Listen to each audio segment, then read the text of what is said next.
দিনাজপুরে হিমেল বাতাসের কারণে বেড়েছে শীতের তীব্রতা।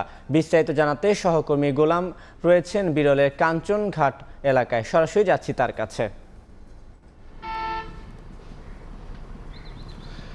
গত 5 দিন থেকে দিনাজপুরের শীতের তীব্রতা কিন্তু অনেক বেশি, বিশেষ করে হিমেল হাওয়ার সঙ্গে পাল্লা দিয়ে বাড়ছে শীতের তীব্রতা। এই কারণে সাধারণ মানুষের জীবনযাত্রায় কিন্তু নেমে এসেছে আপনার স্থবিরতা। বিশেষ করে এই যে ঘন কুয়াশার কারণে এবং বাতাসের কারণে সাধারণ মানুষের কিন্তু সবচেয়ে বেশি কষ্ট। সকাল 7টা 8টা পর্যন্ত আমরা দেখছি ঘন কুয়াশার কারণে অনেক মানুষকে আপনার তাদের যে খড়কুটো জ্বালিয়ে তাদের শীত নিবারণের আমরা দেখেছি। এবং এখন পর্যন্ত যে যানবাহনগুলো সড়ক দিয়ে চলাচল করছে, হেডলাইট জ্বালিয়ে তারা চলাচল করছে।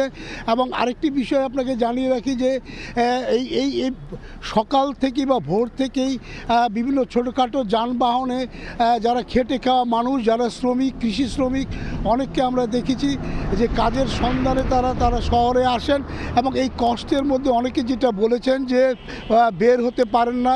বিশেষ করে যারা বয়স্ক মানুষ তাদের কষ্টটা সবচেয়ে বেশি, এবং যারা শ্রমিক এবং খেটে খাওয়া মানুষ তারা যেটি বলছেন যে অনেক সময় তারা কাজের সন্ধানে বের হলেও তারা কিন্তু কাজ অনেকে পান না।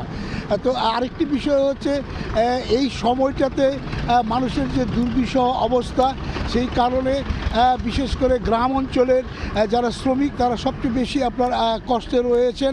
এবং আরেকটি বিষয় হচ্ছে যে এই সময়তে আমরা যেটা তথ্য নিয়ে জেনেছি, বিভিন্ন হাসপাতালগুলোতে শীতজনিত রোগে শিশু এবং প্রবীণরাও কিন্তু আপনার তারা চিকিৎসা নিচ্ছেন। এবং আরেকটা বিষয় হচ্ছে যে দিন এবং রাতের যে তাপমাত্রা, যেটি গত 2 দিন আগে দিনাজপুরের সর্বনিম্ন তাপমাত্রা ছিল 9.5 ডিগ্রি সেলসিয়াস এবং বাতাসের যে গতিবেগ সেটি ছিল 3 কিলোমিটার। আবহাওয়া অফিস যেটা বলছে যে মৃদু শৈত্য প্রবাহের কথা তারা বলছেন, এবং তারা বলছেন যে যেহেতু মাঘ মাস, এই মাঘ মাসে শীতের যে তীব্রতা সেটা কিন্তু অনেক বেশি অনুভূত হচ্ছে। এবং যারা সাধারণ মানুষ, সব শ্রেণীর মানুষ আমরা দেখেছি যে কাজ না থাকলে তারা খুব একটা আপনার বের হতে চান না। আবার তারা যেটা বলছেন যে এই কষ্টের মধ্যে আমরা দেখেছি বিশেষ করে যারা শ্রমজীবী মানুষ, ছিন্নমূল মানুষ, তাদেরকে শীতের যে কাপড়, সে কাপড় আমরা দেখেছি যে বিভিন্ন প্রতিষ্ঠান থেকে দেওয়া হচ্ছে। তো আমার কাছ থেকে শীতের সর্বশেষ এই ছিল। এতক্ষণ সরাসরি যুক্ত ছিলাম দিনাজপুরে, যেখানে ছিলেন রিপোর্টার গোলাম নবী দুলাল।